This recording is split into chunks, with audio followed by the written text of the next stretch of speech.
We're here today with Dr. Daniel Sutherland from the University of Arkansas. He is our 4th annual Summer History Symposium speaker. And we've brought him in today. We've asked him to speak about the guerrilla warfare movement during the Civil War. Dr. Sutherland has written several books, one called Savage Conflict, which has been very well received by historians and has really brought a lot of attention to the guerrilla warfare movement.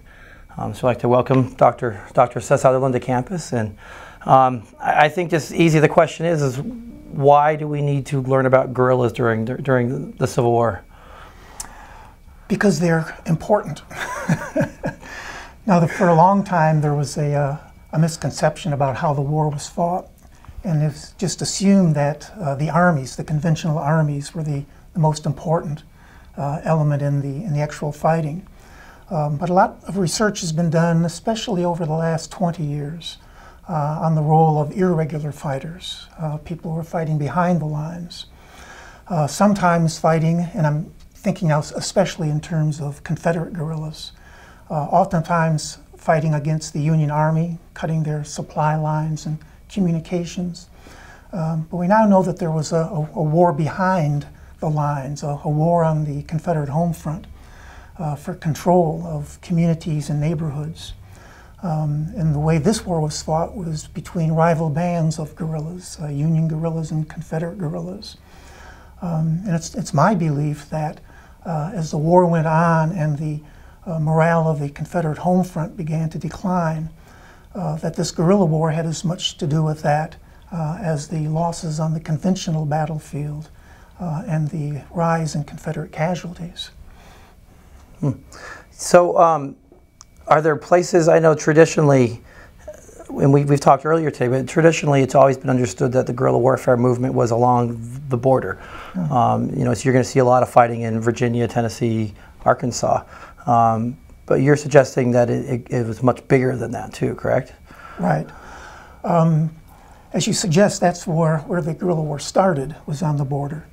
But that tells you a lot about the nature of the guerrilla war. Guerrilla bands normally were not formed unless there was some threat to the community, either internally by, let's say, Unionists in that community, or more often the case by the arrival of the Union Army. So as the Union Army progresses ever deeper into the South, through Kentucky, Tennessee, and then into the Deep South, Alabama, Mississippi, Georgia, it's then that the guerrilla bands in those states are organized, again, to resist the advance of the Union Army, but also to try to defend their community against Union raiders and Unionist guerrillas. So it spreads progressively as the war goes on. And by the end of the war, there are guerrilla bands, and there is a war on the Southern Home Front between guerrillas in every Confederate state. Even in many instances expanding into the upper Midwest. And I think this is the part of the guerrilla war that most surprises people, that there was a guerrilla fighting in Iowa, Illinois, Indiana, Ohio. You could call this, I suppose, the counter-guerrilla surge as the Confederates in those southern border states wanted to take the war into the north, just as Lee invades Pennsylvania. So there were Confederate guerrilla bands going across the Ohio River to cause trouble, steal horses, and just make the Northern Home Front feel as insecure as the Confederate Home Front had come to feel. What about, I mean, we definitely, I think you kind of said why a lot of people join guerrilla bands. Some of the famous were guerrillas, someone like a Quantrell, more into banditry. Did that become an issue also? That not so much for a cause at all or even a home front, but just for gain? Very oftentimes. I think the original guerrilla war, if we can call it that, that is, as it was fought in 1861, could be described as pure, politically pure. I think most of those guerrillas were fighting for the Confederacy, for their cause. But as the war goes on, a lot of people who had really no interest in the war, who had perhaps been outlaws before the war, saw that this was a perfect opportunity to steal horses and plunder for private gain, under the guise of fighting for the Confederacy.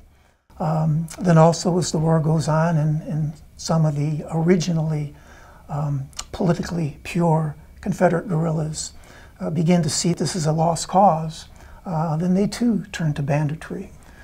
So by 1864, 1865, there's a lot of confusion about who is really a guerrilla and who is fighting for what purpose. The title of your book, Savage Conflict, and I know you've talked about this, how it's a much more brutal type war. What is it about guerrilla warfare that makes this conflict so much more savage than a normal war? Well, there were no rules. Whereas Union and Confederate soldiers, for example, were not allowed to shoot prisoners that they caught or to hang them. It was just the opposite on the guerrilla front. The whole purpose of the guerrilla war was intimidation. And whatever it took to accomplish that end, being it to torture people, to hang people, to steal people's property to the point where they were destitute. That's what they did. So I think it's that absence, that operating outside the code of conduct, which the conventional armies recognized, that had no bearing at all insofar as the rules of guerrilla warfare. A question that some people have asked me, I thought I would ask, does studying guerrillas in the Civil War have any effect or help us understand conflicts that we're fighting today? I hear that question quite a bit. Yes and no. It does show that the idea of irregular warfare, or what is now called asymmetrical warfare, has ancient roots. In fact, you can go back and find descriptions of essentially guerrilla warfare in the Bible.